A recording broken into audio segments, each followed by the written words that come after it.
What's up, everybody? Welcome to Among the Fence. My name is Aaron. Today we're checking out the new album, I Don't Want to See You in Heaven by the Callous Daoboys. This is the third studio album from the Atlanta-based metalcore band. If you want to throw a subgenre on them, I guess that one kind of fits.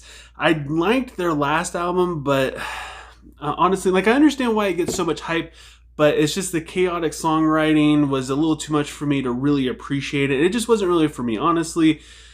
It took me a minute for me to really work through the review, and I've listened to a few songs here and there, but I honestly haven't listened to that full album since I reviewed it a few years ago.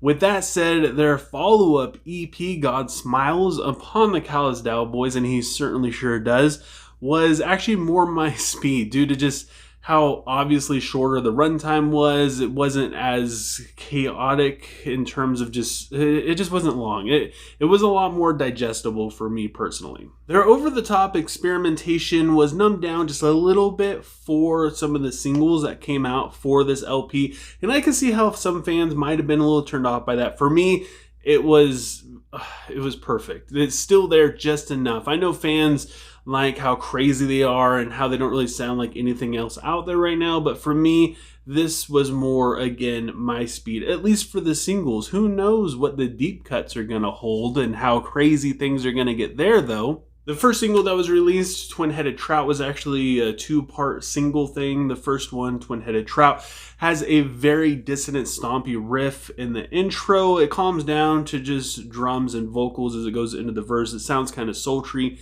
To me, I think it sounds so freaking good. The chorus is an earworm thanks to the rhythm and the pop kind of qualities to it, and I love the metaphors and the references and the imagery within the lyrics. It sounds so good. It's practically perfect as far as I'm concerned. The bridge does bring the chaos that we all expect. It's got psychotic sounding vocals and the music is all over the place. Again, a ton of dissonance coming in. And I just can't say this enough. I absolutely love this song. When it goes into verse 2 and the vocals just start soaring, you get that emotion that you don't really find that too much within a song that sounds like this. And the lyrics aren't superficial, they're well thought out. There's so much that went into this song, yet it still feels very simple and effortless for this band. And the other first single that they released is the Demon of Unreality, Limping Like a Dog. It is completely different. In fact, I would say it's kind of the opposite in terms of its songwriting. It comes in heavy with its fist swinging. The laser sounds are wild and the snarling vocals sound pretty unhinged. The chorus isn't really grounding musically, but the clean vocals help a lot. The bridge this time is the chill section of the song. The second chorus feels a little bit catchier. I think it's just because by the time it gets to it, you've kind of settled into what this song is actually doing musically. It has kind of like an early 2000s rock vibe, specifically in the vocals, kind of like Fall Out Boy, and I absolutely love it. And then we have the second single that was released, Lemon, which goes back to more chill verse, almost like hip-hop style drums and a chimey guitar. The chorus is super smooth with higher vocals and a fat bass line. Again, the early 2000s rock goes super hard, and it's, to me, I'm kind of feeling a little bit more of like a Jimmy Eats World, the middle within the chorus, or even maybe the sweetness. It resonates so hard with me with hearing those two songs, especially going back to like the early 2000s. The first time I heard it, it felt like a throwback to that. And the last single they released for this album is Distracted by the Mona Lisa. This album has some of the best song names on it I've heard in a very long time. It reminds me of like old school Attack.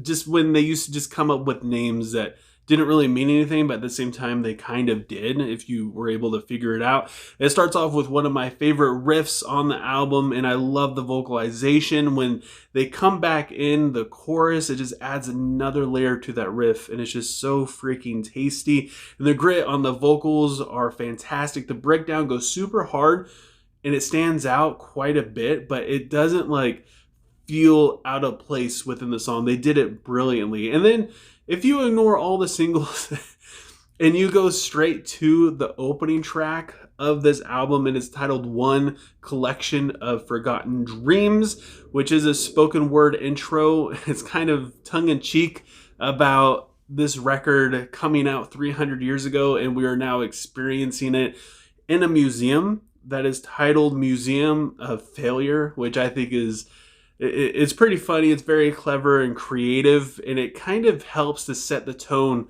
of what this album is gonna be. If you look at it from something that would have come out years ago, or you're from the future or something like that, it kind of sets the pace a little bit different for this album, especially since the following song is titled Schizophrenia Legacy. This dives headfirst into the shallow water of this band's schizophrenic-inducing songwriting. The verse goes in and out, making it really hard to be able to tell what is going to come next. The chorus is amazing, but it is over way too soon, at least the first time around. The saxophone in the bridge was a pleasant surprise, but it quickly goes back to being heavy again, so you think the song's going to mellow out, but then it completely tricks you. This song is all over the place, and like I said before, maybe the deep cuts are going to be a little bit more crazy, what we're used to from this band, and that is absolutely what we see here. But it isn't as chaotic to me as Celebrity Therapist was. Maybe I'm just warming up to it, but it feels a little bit more digestible. I really enjoyed this song. And then we have the song Full Moon Guidance, which has one of the best intros and one of the most brutal verses. The chorus is addicting, but the post-chorus going into verse 2 is, again, super juicy. It sounds so good. It's almost like a never-ending breakdown that just gets heavier and heavier as it goes on. You almost never know when it's going to stop, how heavy it's going to get. Then we have the song Tears on Lambo Leather, which, again, it's a fantastic name. This features Adam Easterling from the band Orthodox. This song is, again, there's a lot going on here. The verses have almost like this high-pitched drill sound. I think it's coming from one of the violinists in the band, and it gets traded out by more laser sounds, just adding dissonance, which again is probably coming from the violins. Couple this with insane vocals, the proggy riff. It's a lot. You could listen to this song multiple times and you will hear different stuff every single time. Adam comes in verse 2, and his lower vocals fit the music so freaking well. It almost feels like this song was actually written with him in mind, with his lower vocal register compared to the main vocalist. It just works. It sounds almost better. I feel like they brought him in, heard him kind of do his thing, or they already heard, you just listen to Orthodox, you know what he sounds like, and they kind of structured the sound and the different tones and stuff around his vocals, which it sounds so good. Adds another element to this song. The bridge mellows out, but again, not for too long. The outro comes in super heavy. Then we have the song Body Horror for Birds. It starts off with some like lobby music or elevator music that gets joined in by some super smooth vocals. First Vows is featured in verse 2, and his pop style vocals just sound fantastic. Again, it almost feels like they wrote this around his vocals more than anything else. The lyrics they're pretty sad. Most of the lyrics in this, you have to sit down and decipher them throughout the entire album, but the lyrics in this song feel a little bit more straightforward, as it's about two lovers that are separating after having a very promising future, and their past is full of love, and it just isn't working out anymore. It is pretty touching. And then we have Idiot Temptation Force, which to me, I feel like it's about toxic religions, or maybe even just a toxic group of people within your life. At least that's what I'm assuming. The lyrics don't really hold back from how ridiculous he feels like this all is. The bridge is fun with horns. Again, he points out how the rules that this group has are just super silly, to say the least. He doesn't hold back whatsoever. Lyrically, I feel like this is one of the more aggressive songs. I'd say it's the second most aggressive song on this album. It's definitely one of the more proggy songs. It doesn't really follow any song structure whatsoever, which I enjoyed quite a bit because all the other songs do.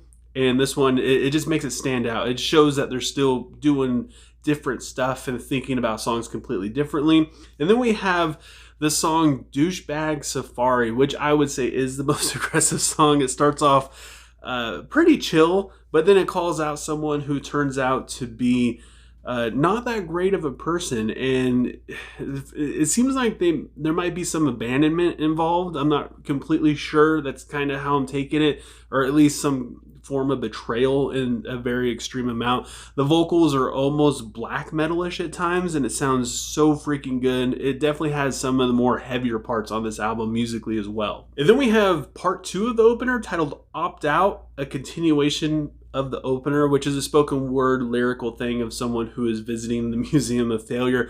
I actually enjoy this quite a bit. Normally I hate things like this. I feel like it's kind of a waste of time. But this adds to the story, and it is interesting, and you're listening and you're paying attention to what's happening and what's coming next. And it follows into the closing track, which is part 3, titled Country Song in Reverse. I have a feeling that this is going to be a fan favorite for sure. It is the longest song on the album, coming in at about 11 minutes. It starts off with a lo-fi guitar and drum beat that really builds the suspense, as it feels like, I think it's the violins. It feels like there's something sinister happening in the background, and it's really cool. Then there's this eruption that ushers in the vocals that again are very black metal-esque with a little bit better production than black metal for sure. The clean vocals in the bridge have a really catchy melody to them. It reminds me a lot of the rhythm in Distracted by the Mona Lisa. Low Before the Breeze pops up throughout this song, and he adds a lot of different type of vocal stuff to it. I feel like he's more in the background than anything else. He has his own sections for sure, but it feels like there's something sinister hanging out back there, especially when you throw his vocals in there. And at times it just makes the vocal section hit so much harder. It is a great closing track, and to me it does a good job at summing up the anger and again, like the abandonment, like the betrayal that this album brings. Like something really bad happened.